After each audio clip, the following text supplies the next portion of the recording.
أشهد أن لا إله إلا الله وحده لا شريك له وأشهد أن محمدا عبده ورسوله أما بعد فأعوذ بالله من الشيطان الرجيم بسم الله الرحمن الرحيم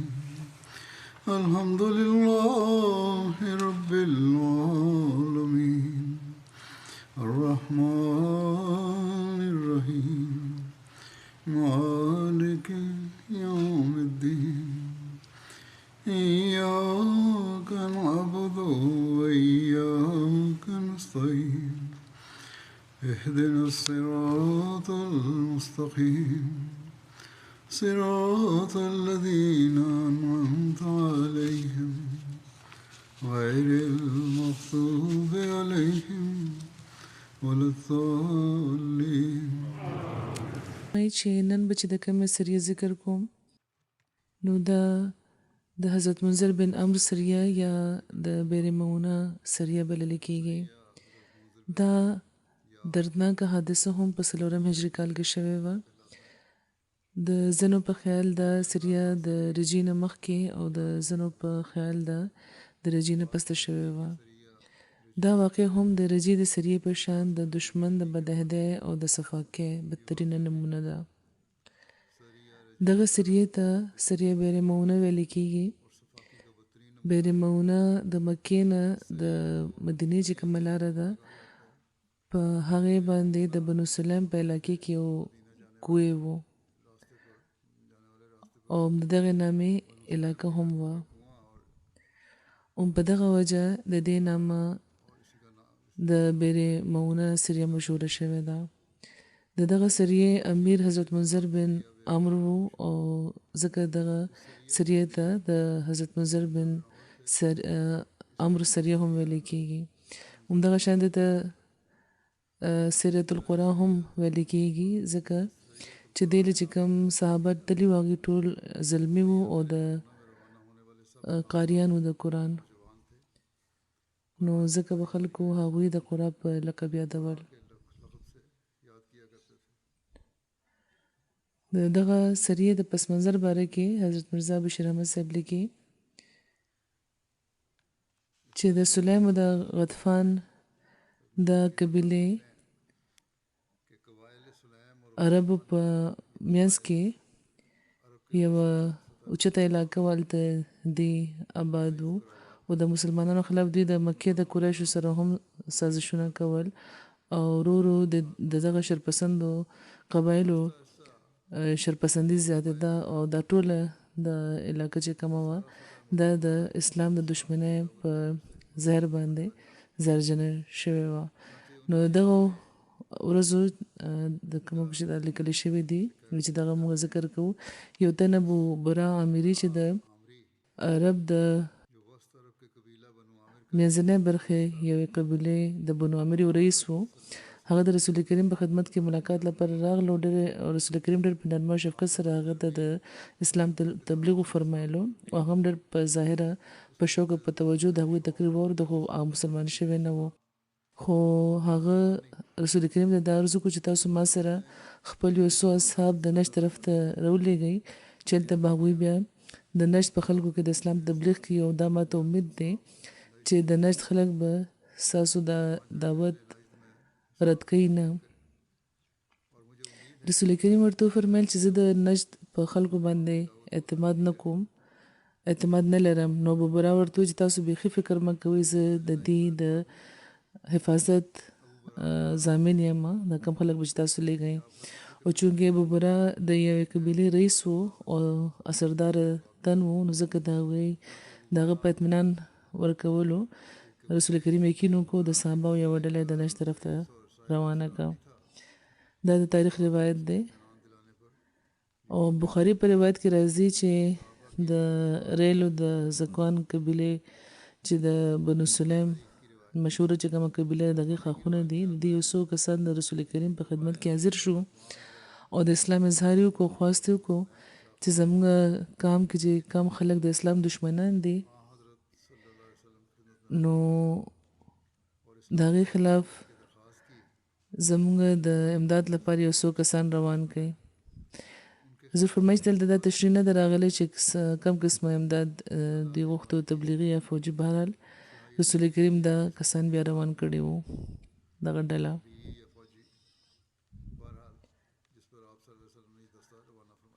بدقسمتي دا ده چې د بیر مونه چې کم تفصیلات دي نو د دغې په بخاري چې کوم روایت دي د باره کې هغې کې هم څه د هم څه ګډمډ شوي دي او د هغې په وجه حقیقت پوره نه ښکاري. خو بهرحال دومره په یقیني طور معلومیږي چې په دغه موقع د رایلو د زکوان قبیلې خلک هم د رسول کریم په خدمت کې حاضر شوي وو او هغوی دا خواست کړی وو چې یو څو صحابه د هغې سره هم راولېږلی شي. د دغه دواړو روایتونو د مطابقت سبب دا کیدی شي چې د ریلو د زکوان خلکو سره ابو برا عامري چې د عامر قبیلې رئیس و هغه راغلی به وي او د هغې له طرفه د رسول کریم او هغوی سره د رسول کریم او د هغې له طرفه رسول کریم سره خبره کړې وي. نو د تاریخ د روایتونو مطابق رسول کریم چې دا فرمایلی وو چې د نجد د خلکو له طرفه زه اطمینان نه لرم او د هغه دا جواب ورکول چې تاسو فکر مه کوئ زه د دې ضمانت ورکوم چې د ستاسو صحابه ته به هېڅ تکلیف نه کیږي. نو دا د دغې خبرې طرف ته اشاره کوي چې ابو برا سره د ریلو د زکوان خلک هم راغلي وو او دغې په وجه رسول کریم صلی الله علیه وسلم فکرمنده وو. والله اعلم. بهرحال رسول کریم صلی الله علیه وسلم 4 هجري کال د سفر په میاشت کې د منذر بن عمرو انصاري په امارت کې د صحابه یوه ډله روانه کړې وه. دغه خلک زیاتره انصارونه وو، شمیر کې 80 وو او تقریبا ټول قاریان یا قرآن خوان وو. او دې باره کې مصنف لیکي چې رسول کریم صلی الله علیه وسلم هره لحظه بمدا ارزو کوله چې د خدای پاک دین په ټوله دنیا کې خور شي، غالب شي او ټول خلک د اسلام د عاطفت په سوري کې د راشي او د یو خدای بندگی د خپل کې چې په دنیا او په آخرت کې کامیاب شي. دې لپاره هغوی به د دین تبلیغ چې کوم فرض دی هغې له به ډېر زیات اهمیت ورکولو او دې لپاره به ټول وسایل په کار راوستو او لویه نه لویه قرباني کولو نه به هغوی دریغ نه فرمایلو. د دغه وجه ده چې د نجد کوم اوباشه او د کلیوال خلک وو د هغې له طرفه د خطرې نه باوجود هغوی په خدای پاک باندې توکل کړی وو او د ابو برا په یقین دهنۍ په د صحابه یوه لویه ډله د هغې طرف ته روانه کړې وه. دومره لوی قدم هغوی صرف د دعوت او د تبلیغ چې کوم فرض دا پوره کولو لپاره د اسلام د نشر و اشاعت چې کوم مقدس کار دی دې له وده ورکولو لپاره کړی وو. بهرحال د لښکر امیر حضرت منذر بن عمرو د بنو سلیم یو رهبر مطلب سلمي سره روان شوي وو چې کله هغوی بیرې مونه ته ورسېدل نو هغوی خیمې ولګولې او حضرت عمرو بن امیه زمري په نګرانۍ کې خپل څاروي هغوی د سرېدو لپاره پرېښوده او هغوی سره حارث بن سمه هم وو. ابن هشام د حارث بن د حارث په ځای د منذر بن محمد نامه هم لیکلی دا او دغه سړي په باره کې د رسول کریم په یو مکتوب کې هم ذکر ملاویږي چې کوم هغوی عامر بن طفیل په نامه لیکلی وو. د دې په تفصیل کې دا لیکلی دی چې رسول کریم صلی الله علیه وسلم د صحابه کرام چې کومه ډله وه هغوی له د عامر بن طفیل په نوم یو ختم ورکړی وو. دا د ابو برا عامر بن مالک وراره وو او د بنو عامر چې کوم سرداران وو په هغې کې دا یو متکبر او مغرور سردار او د دې کیسه دا ده چې دغه تن په خپل زړه کې د رسول کریم صلی الله علیه وسلم د دعوت د حقانیت او د صداقت معترف وو او په دغه حقیقت دا ښه پوه شوی وو چې رسول کریم به ډېر زر په پوره عربو باندې غلبه او اقتدار ترلاسه کړي خو په خپله د خپلې حکمرانۍ خوبونه هم د لیده او د ده په دماغ کې دغه شیطاني سوچ پیدا کېدل شروع شو چې زه په خپله ورشم رسول کریم له او سودابازي ورسره هغوی سره وکړم.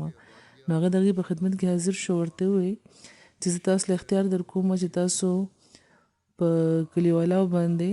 او په ښاریو باندې دی زما حکومت وي، په کلو د ستاسو حکومت وي، په ښارونو د زما وي، او زه د ستاسو نه پس خلیفه او جانشین شم، او یا به بیا زه د غطفان د 1000 سرو زرو اسونو سره او 1000 اوښانو سره به تاسو سره جنګېږم. دا 3 شرطونه هغه وړاندې کړي. رسول کریم د امر بن طفیل دا چې کوم غوښتنې وې د مسترد کې خبره یې هم دغه ونه منله، نو هغه نامراده واپس شو. د بیر مونه د سریې د موقع په مناسبت رسول کریم دا مناسب وګڼل چې هغه له د دین دعوت ورکړی شي. نو هغوی په خاص طور دغه په نامه یو خط صحابه په لاس روان کړی وو، او د لښکر امیر حضرت منذر بن عمرو حضرت حرام بن ملحان له د رسول کریم خط ورکړی وو، او د بنو عمر د قبیلې سردار امیر بن طفیل طرف ته لېږلی وو. حضرت حرام بن ملحان له طرفه د دغه خط وړو په تفصیل کې دا لیکلي چې دی ځان سره 2 ملګري روان کړي وو، او یو صحابي پکې داسې و چې د خپې نه معذوره و، نامه یې کعب بن زید وه. خو د دویم ملګري باره کې اکثر سیرت نګاران خاموشه دي. خو د بخاري په یو شرفت الباري کې د غزوة الرجی د باب د لاندې د دغه واقعې تفصیل بیان شوی دی، او دغې د دویم ملګري نامه منذر بن محمد بیان شوی ده. بهرحال دا 3 روان شو. حضرت حرام خپل دواړو ملګرو ته مخکې نه دا ویلو چې تاسو ما سره جوخت اوسئ، او که هغوی زه به هغوی له ورشم، او که هغوی ما له امان راکړو نو ټیک ده، او که زه ووژلی شم نو تاسو دواړه به خپلو ملګرو له واپس شئ.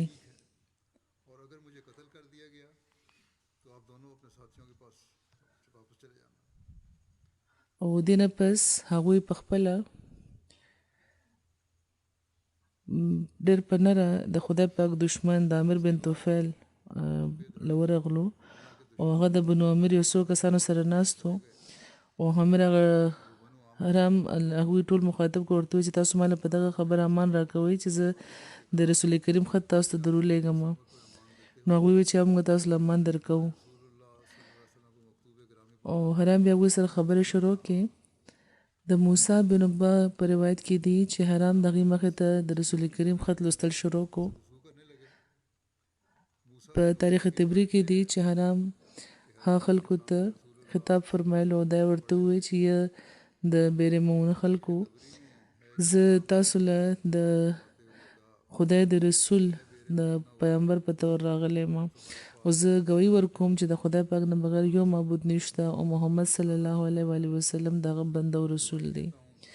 تاسو د خدای او دغه په رسول صلی الله علیه و وسلم باندې ایمان راوړئ. لا د حرام د مبارکه گفتگو جاری وه چې د هغه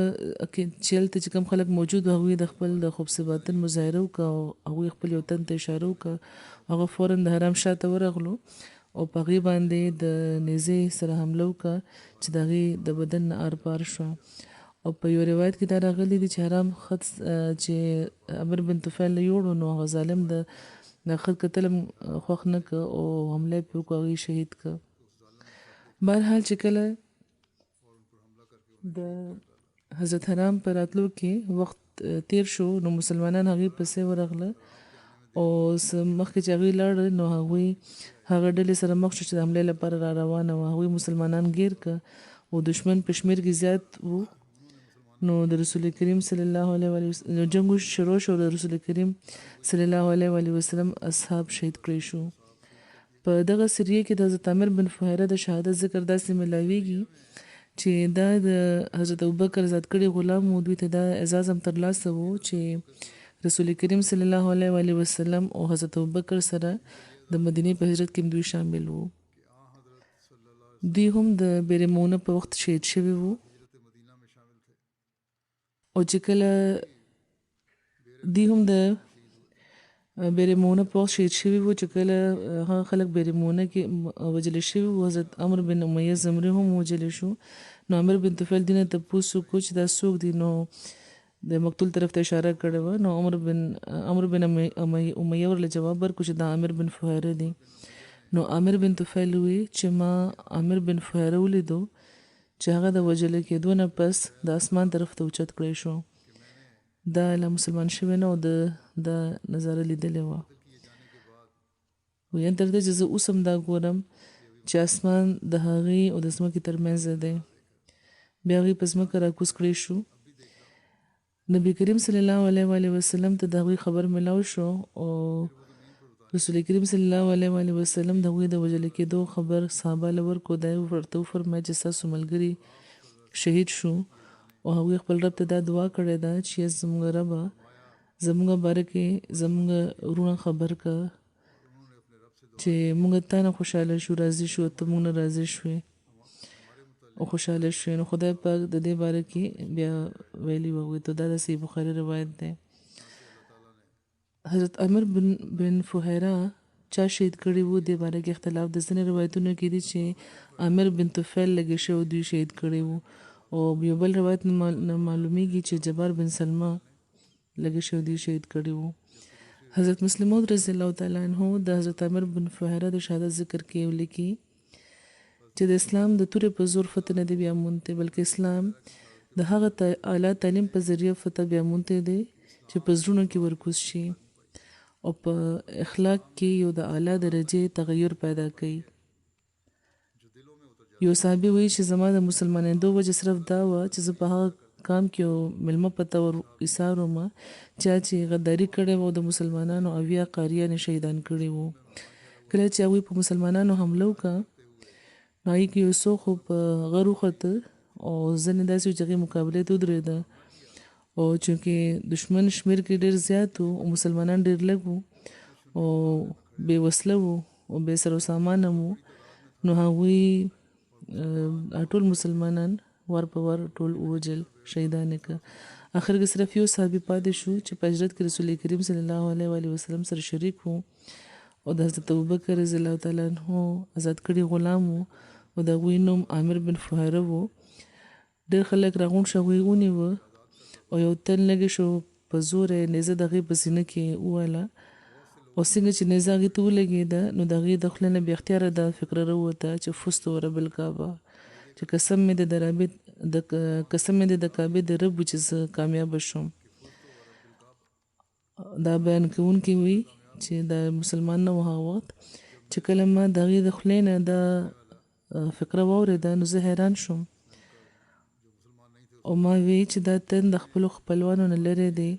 د خپل بال بچ نه لرې دی او دومره لوی مصیبت کې مبتلا شو او نیزه دغه په سینه کې ووهلې شوه. خو مړ کېدو په وخت هم هغه قصوی نو صرف هم دا چې د کعبې د رب قسم مې دی چې زه کامیابه شم.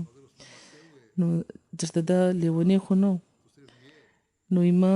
د ځینو نورو خلکو نه تپوس کړو چې دا څه خبره ده چې دغې د خولې نه دا څه خبره ولې راووته.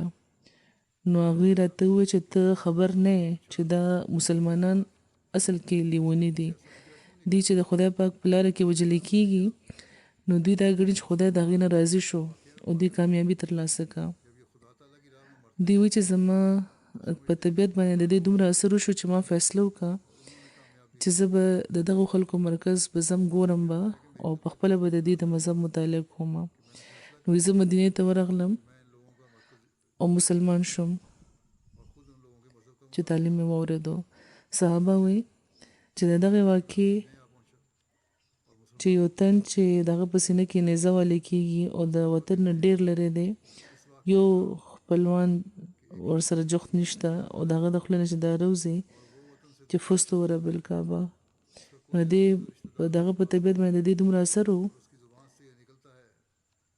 چې کله به هم هغه دا واقعه وروله او د فزت ورب الکعبه په الفاظو به هغه ورسېدو نو دغه واقعې د هیبت د لاسه به د هغه بدن په رپېدو شو او د سترګو نه به یې اوښکې روانې شوې او اسلام د خپلو خوبو په وجه خور شوی دی. هغې فرمایي په زور نه دی خور شوی. د حضرت عامر بن فهیره د شهادت په وخت چې کوم خبره د هغوی د خولې نه راوتې دي نو پای کې د فزت ورب الکعبه او فزت والله دا دوه الفاظ ملاویږي دا دوه روایتونه شته او دغه الفاظ د نورو صحابه د خولې نه راوتي وو نو دې باره کې حضرت مسلم موعود ذکر هم فرمایلی دی هغې فرمایي چې موږ تاریخ لولو نو معلومیږي چې صحابه به په جنګونو کې داسې تلل چې هغوی ته به داسې معلومېده چې په جنګ کې شهیدېدل د هغې لپاره د ډېرې خوشحالۍ او د آرام سبب وي او که هغوی ته په جنګ کې به څه تکلیف رسېدو نو هغې به ورته تکلیف نه وي بلکې دا به آرام ګڼلو نو د صحابه په کثرت موږ دا قسمه واقعیت په تاریخ کې ملاویږي چې هغوی د خدای په لاره کې وجلې کېدل ځان لپاره د عین راحت په تور محسوس کړی دی مثلا هغه حافظان چې د رسول کریم له طرفه د عربو چې کوم د منځنۍ برخې یو قبیلې طرف ته تبلیغ لپاره لېږلی شوي وو هغې کې حرام بن ملحان د اسلام پیغام د امیر قبیلې رئیس عامر بن طفیل له وړی وو او باقي صحابه لا وروسته وو نو په سر کې خو عامر بن طفیل او د هغه چې کوم ملګري وو هغوی په منافقانه طور دې ډېر ورته هرکلی ویلی وو چې کله هغوی په مطمئنه کېناسته او تبلیغ شروع کړو نو ځینې شرپسنده د هغه خبیث انسان اشاره وکړه او هغوی په اشارې باندې د حرام بن ملحان باندې د شانه د نیزې وار وکړو هغوی پرېوته او چې هغوی پرېوته نو د هغوی د خولې نه بې ساخته دا راووته چې الله اکبر فزت ورب الکعبه د کعبې د رب مې قسم دی چې زه ما نجات بیا موندو بیا دغه شرپسندو د نورو صحابه محاصره وکړه او حمله پې وکړه په دغه موقع د حضرت ابوبکر آزاد کړي غلام د عامر بن فهیره چې د هجرت په سفر کې د رسول کریم سره وو او دغه متعلق ذکر راځي چې دغه په خپل چې کوم قاتل هغه بیا وروسته مسلمان شوی وو نو هغه په خپل د مسلمانېدو وجه به دا بیانوله چې کله ما امیر بن فهیره شهید کو نو دغه د خولې نه بې اختیاره دا راوتي وو چې فزت والله دې قسم په خدای زه خپل مراد ته ورسېدم دا واقعیت دا ښیي چې د صحابو لپاره مرګ د خفګان په ځای د خوشحالۍ سبب وو د حضرت عامر بن فهیره چې کوم چا چې شهید کړی و جبار بن سلمان چې بیا وروسته مسلمان شوی و هغه بیانوي چې کوم څیز چې زه د اسلام طرف ته راکاږلم هغه دا چې د بیرې مونه په ورځ عامر بن فهیره ما د دواړو ولو ترمنځ په نیزه وهلی و او د نیزې څوکه د هغې د سینې نه په پار کېدو ما لیدلی وم او بیا فورا ما اورېدلي چې هغوی دا وی چې فزت والله قسم په خدای زه کامیابه شم نو دا الفاظ زما د غوږونو نه زما زړه ته ورکوز شو زه په سوچ کې پرېوتم چې آخر د دغو الفاظو مطلب به څه وي دته کومه کامیابي میلاوه شو ما خو دا ووجلو نو په دغه فکر کې زه یو مسلمان ضحاک بن سفیان کلابي له ورغلم ټولو واقع مې ورته واوروله او د دغه الفاظو مطلب مې ترې تپوس وکړو نو هغې راته وویل چې دغه کامیابۍ نه مطلب جنت ترلاسه کول دی نو دا چې ما واورېدل ما چې واقعي قسم مې د خدای چې هغه کامیابه شو ورسره هغې ما ته د اسلام د قبلولو دعوت راکړو نو ما اسلام هم قبول کړو د دغه سریې باره کې د بیرې مونه باره کې حضرت مرزا بشیر احمد صاحب لیکي چې کله دغه خلک هغه مقام ته ورسېده چې د یو کوی په وجه د بیرې مونه په نامه دا ځای مشهور و نو وایي کې یو تن حرام بن ملحان چې د انس بن مالک ماما و هغې د رسول کریم له طرفه د اسلام د دعوت پیغام د امیر قبیلې رئیس او د ابو برا امیري وراره عامر بن طفیل له وړو لپاره ورمخکې شو باقي صحابه وروسته پاتې شو او چې کله حرام بن ملحان د رسول کریم د الچی په طور عامر بن طفیل او د هغه ملګرو له ورسېده نو هغوی په سر کې خو په منافقانه طور هغې ته هرکلې ووې خو چې کله حضرت حرام بن ملحان په اطمینان کېناسته او د اسلام تبلیغ شروع کو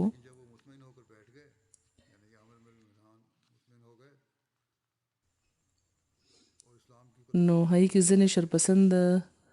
داسې و چې هغوی یو تن ته اشاره وکړه او هغه د بېګناه د نماینده د رسول کریم هغه باندې د شان حمله وکړه د نیزې او مل ته راوپرځولو او هغه د حضرت حرام بن ملحان د خلینه د په خله د الفاظو چې الله اکبر فزت ورب الکعبه یعنی قسم مې دی یعنی الله اکبر قسم مې د کعبه د رب وی چې زه خپل مراد ته ورسېدم. عامر بن طفیل رسول کریم د نماینده په قتل باندې اکتفا ونه کړه بلکې هغه خپل د وروسته بیا د خپل د قبیلې د بنو عمر خلک ولمسول چې هغوی د مسلمانانو چې کومه د باقي ډله د په هغې باندې حمله وکړي خو هغوی د دغه خبرې نه انکار وکړو دا یې وایي چې موږ د ابوبرا چې کومه ذمهواري ده د هغې په موجودګۍ کې په مسلمانانو حمله به نه کوو. په دې عامر د سلیم قبیلې کې د بنو ریلو د زکوان او اسیه وغیره هماغه د بخاري د روایت مطابق چې د رسول کریم له جواب په تور راغلي وو هغوی د ځان سره که او دا دغه ټول خلک لږې شودي د مسلمانانو هغه وړې شانډلې چې بې وسه وه په هغې باندې حمله وکړه. مسلمانان چې دغه وحشیان ځناوران چې ولیدل چې د هغې طرف ته را روان دي نو ورته وایي چې موږ تاسو سره څه هېڅ کار نه لرو موږ خو د رسول کریم له طرفه یو کار له راغلي وو تاسو سره جنګ لپاره نه یو راغلي خو هغوی دغې یو خبره مو ونه اورېده او دا ټولې وژل. د ظالمانو همیشه هم دا طریقه پاتې شوې ده. د بیرمونه د شهیدانو باره کې دا لیکلي شوي دي چې د اهل مغازي د اتفاق د چې په دغه سریه کې حضرت عمر بن امیه زمري او کعب بن زید نه علاوه باقي ټول صحابه شهید کړي شوي وو. حضرت کعب بن زید د بیرمونه په ورځ زخمی شوي وو او د خندق په ورځ وفات شوي وو او حضرت عمر بن امیه د حضرت معاویه په دور کې وفات شوي وو. په دغه سریه کې چې کوم شامل شوي صحابه دغه ټولو نومونه د سیرت او د تاریخ په کتابونو کې نه دي لیکلي شوي خو هغوی د نهش تقریبا چې کوم شهیدانو د هغوی نومونه لیکلي دي او حضور فرمایي چې کله د کتاب چاپ کېږي نو هغه وخت به هلته دا نامې چاپ شي دا وخت به زه دغه نامې نه اخلم. نهش نامې دي او ډېر اوږد فهرست ده. بهرحال دا کم صحابه چې ژوندي پاتې شوي د هغې باره کې لیکلي شوي دي چې په دغه سریه کې شامل شوي صحابهو کې 2 کسان حضرت عمر بن امیه زمري او حضرت منذر بن محمد. د ځینو سیرتنګارانو په خیال د حارث په ځای منذر بن محمد و. هغه وخت هغوی د اوښانو د څرولو لپاره د خپلې ډلې نه بیل شوي وو اخوا دخوا شوي وو. هغوی لرې نه چې د خپل زه طرف ته نظر وکړو نو هغوی ولیده چې د مرغانو ډلې دي چې په هوا کې الوزي. هغوی د سارا دغه اشارو باندې ښه پوهېده هغوی فوراً پوه شو چې جنګ شوی دی. واپس چې راغله نو د ظالمانو کافرانو چې کوم د وینو تویولو چې کومه کارنامه وه د هغې د نظرونو مخامخ وه. هغوی د لرې نه دا نظاره لیدلې وه او هغوی فوراً یو بل سره مشوره کړې وه چې اوس موږ د څه کول پکار دی. یو وی چې موږ د دلته نه تلل پکار دی او مدینې ته رسېدل پکار دی او رسول کریم خبرول پکار دی او بل دا وی دا رای هغه قبول نه کړو دا وی چې زه خو به دې ځای نه ځم چېرته چې زموږ امیر منذر بن عمرو شهید شوی دی. هغه ورمخکې شو او جنګ یې وکړ هلته شهید شو. دا د سیرت خاتم النبیین حواله ده. د حضرت عمر بن امیه زمري نه علاوه یو بل تنه چې ژوندی پاتې شوی و د خپو نه ګوډو خپې نه او دغه صحابي نامه کعب بن زید وه. د ځینو روایتونو نه دا معلومیږي چې کافرانو په هغې هم حمله کړې وه او دوی حضرت حرام بن ملحان سره وو او هغوی ډېر ژوبل شوي وو. سختو کافرانو دا ګڼل چې هغوی مړه شوي دي نو ځکه یې پرېښودو. حالانکې د سخت ژوبل کېدو نه باوجود هغې کې لا ژوند پاتې و. دوی د شهیدانو د لاشونو ترمنځ دی اوچت کړی شوي وو او بیا هغوی ژوندي پاتې شوي وو. اخر هغې د خندق په غزا کې هغې ته شهادت نصیب شوی و. د حضرت عمر بن امیه د ګرفتارېدو باره کې لیکلي دي چې هغوی ګرفتار شو او د مخالفینو په پوښتنه هغوی وویل چې زه د بنو مضر قبیلې سره تعلق لرم نو په دې عامر بن طفیل لګې شو هغوی ونیوه او د هغوی د تندي ویښته یې پرې کړه او د خپل د مور له طرفه هغې آزاد کړه. د هغې مور د یو غلام د آزادولو منت منلی و. عربو چې به کله څوک بندیوان کو بیا وروسته بیا هغه آزادولو او نو د هغه سره د احسان اراده به یې کوله نو د هغه د تندي ویښته به یې پرې کول او هنه پس امر بن امیه دلته نه روان شو تر دې چې هغوی یو سوري والا ځای ته ورسېدل ته کېناسته نو هلته دوه کسان راغله نور او هغې سره کېناسته نو امر هغې نه د هغې باره کې چې تپوس وکړو نو هغې ورته وویل چې موږ بنو عامر سره تعلق لرو او د یو روایت مطابق هغوی ځان د بنو سلیم ښودلی و او دوی دواړو سره د رسول کریم دا معاهده وه او د هغې معاهدې د لاندې رسول کریم هغوی له امان ورکړی و خو عمر بن امیه د دغه معاهدې نه خبر نه و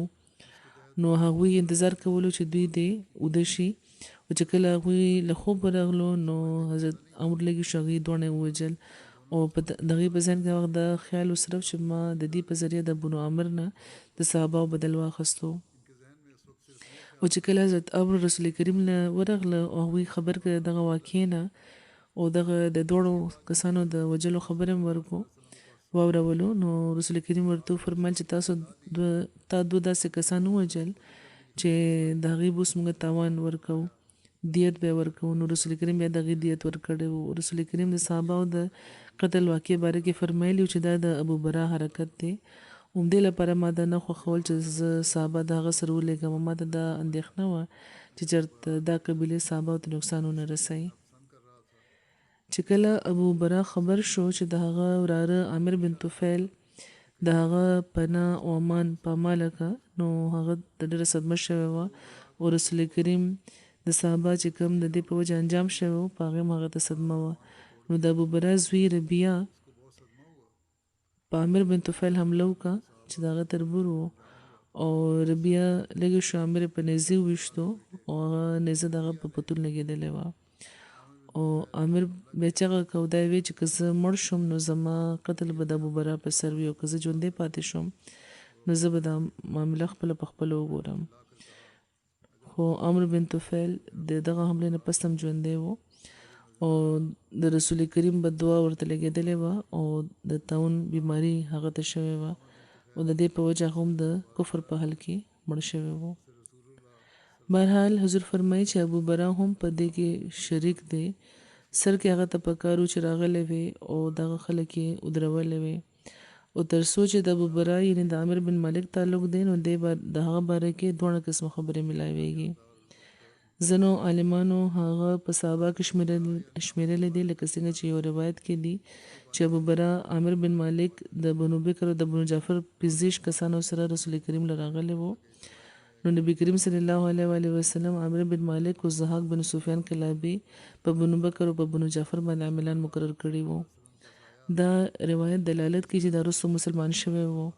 خو د یو بل قول مطابق ابوبرا مسلمان شوی نه وو بهرحال دا دواړه قسمه خبرې شته حضرت مرزا بشیر احمد صاحب دې باره کې فرمایي چې رسول کریم صلی الله علیه وسلم او د هغوی صحابه ته د رجی او د بیر مونه د واقعې اطلاع تقریبا په یو وخت کې ملاو شوی و او هغوی ته په دې باندې سخته صدمه رسېدلې وه حتی تر دې چې په روایتونو کې دا بیان شوی دی چې داسې صدمه هغوی ته نه مخکې چېرته رسېدلې وه نو بیا وروسته ورته رسېدلې وه واقعي تقریبا د 80 صحابه داسې په دوکه وژلې کېدل ناڅاپه او صحابه هم اکثر هغه چې حافظانو د قرآن او یو غریب بې نفسه طبقې سره تعلق لرلو نو د عربو چې کوم وحشیانه رسم و رواج و د هغې مخې ته هم د څه معمولي واقع نه وه او په خپله رسول کریم لپاره خو دا خبر لکه د 80 زامنو د وفات د خبر په شان و بلکې د دې نه هم زیات ځکه چې د یو روحاني انسان لپاره روحاني رشته یقینا د هغې نه ډېر زیات ورباندې ګران وي لکه څنګه چې یو دنیاداره تن ته دنیاوي رشته ګرانه وي نو رسول کریم صلی الله علیه وسلم ته دغه حادثاتو سخته صدمه رسېدلې وه خو اسلام کې په هر حال کې د صبر حکم دی نو ځکه چې هغوی دا خبره اورېدلې وو نو ان لله و انا الیه راجعون ویلي وو او بیا هغوی دا الفاظ فرمایلي وو خاموشه شوي وو چې دا د ابوبرا د کار نتیجه ده ما خو دا نه خوښول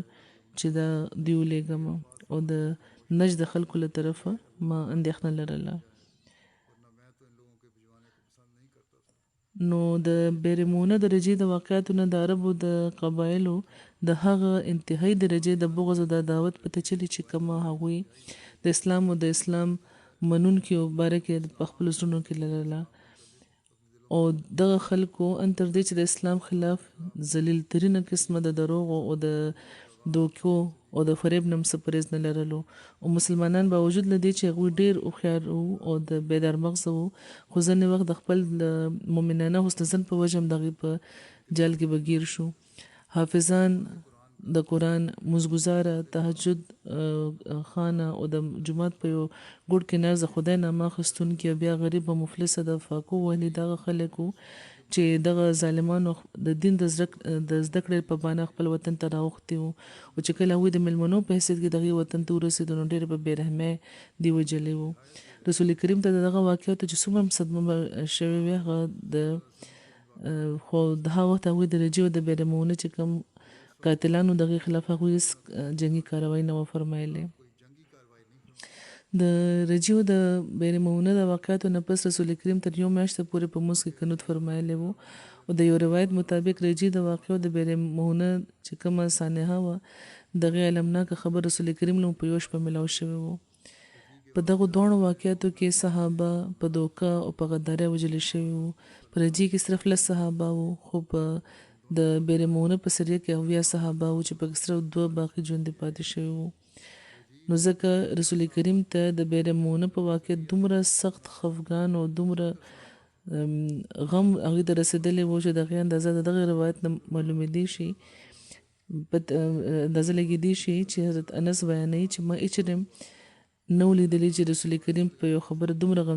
غمجن شوي وي لکه څنګه چې هغوی د بیرمونه په شهیدانو غمجن شوي وو. رسول کریم صلی الله علیه وسلم ټوله میاشت د سحر په مونځ کې قنوت فرمایلی و چې پکې د ریل او د زکوانو د بنو لحیان په قبیلو باندې هغوی لعنت ویلو. حضرت انس بن مالک دا روایت کوي چې نبی کریم صلی الله علیه وسلم ریل او زکوان قبیلو ته تر یو میاشته پورې بددعاګانې کولې او په صحیح مسلم کې د دعا الفاظ داسې لیکلي شوي دي چې خدایا بنو لحیان ریل زکوان باندې لعنت وروه او اسیه باندې هم چا چې د خدای او د هغه د رسول نافرماني وکړه د غفار قبیلې د خدای پاک مغفرت وفرمایي او اسلم قبیله د خدای پاک سلامت وساتي. حضرت مرزا بشیر احمد صاحب د رجیع او د بیرمونه د سانحاتو د خبرونو د رسول کریم ته د ملاوېدو ذکر کې فرمایي چې دغه خبر د راتلو د تاریخ نه واخله برابر تر 13 ورځو پورې رسول کریم صلی الله علیه وسلم هر ورځ د سحر په مونځ کې په قیام کې ډېر په جړا او په زارۍ به د ریل او د زکوان او د اسیا او د بنو لحیان د قبایلو نامې به اخیستې او د خدای پاک مخې ته دا دعا کوله چې خدایه ته زموږ په حل رحم وفرمایه او د اسلام د دشمنانو لاسو دروه چې ستا د دین د ختمولو لپاره دومره په بېرحمۍ او د پسندلۍ د بېګناه مسلمانانو وینې تویې لګیا دي. حضور فرمایي چې دا د بیرمونه واقع ده د سریې لکه څنګه چې حضور فرمایي زه همیشه تحریک کوم د مظلومانو لپاره د فلسطین د مظلومانو لپاره دعاګانې جاري وساتئ. خدای پاک دی د ظالمانو د نیولو سامان زر پیدا کړي. دا معصومان هم دغه شان وژل کېږي لګیا دي لکه څنګه چې دا صحابه وژل شوي وو او په دوکه چې کله یو طرف ځای ته ولېږلی شي کله بل ځای ته بیا هلته بمباري وکړی شي. خدای پاک دې رحم وفرمایي. د دنیا عمومي حالت لپاره هم دعا وکړئ ډېرې په تیزۍ د تباهۍ طرف ته روانه د دنیا او د جنگ آثار زیاتېږي لګیا دي. خدای پاک دې په احمدیانو خدای پاک د احمدیان د جنگ د بدو اثراتو نه او د دې د شر محفوظ وساتي. د پاکستان احمدیانو لپاره هم په خاص طور دعا کوئ. نن سبا بیا د هغې لپاره مشکلات زیاتېږي لګیا دي. خدای پاک دې رحم وفرمایي او دوی دې هم د ظالمانو نه خلاص کړي.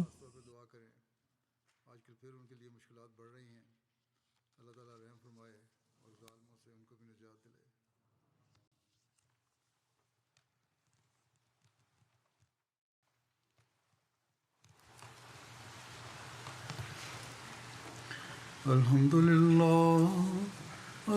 لله نحمده ونستعينه ونستغفره ونؤمن به ونتوكل عليه ونعوذ بالله من شرور أنفسنا ومن سيئات أعمالنا من يهده الله فلا مضل له ومن يضلل فلا هادي له ونشهد أن لا إله إلا الله ونشهد أن محمدا عبده ورسوله عباد الله رحمكم الله إن الله يأمر بالعدل والإحسان وإيتاء ذي القربى وينهى عن الفحشاء والمنكر والبغي يعظكم لعلكم تذكرون اذكروا الله يذكركم وادعوه يستجب لكم ولذكر الله أكبر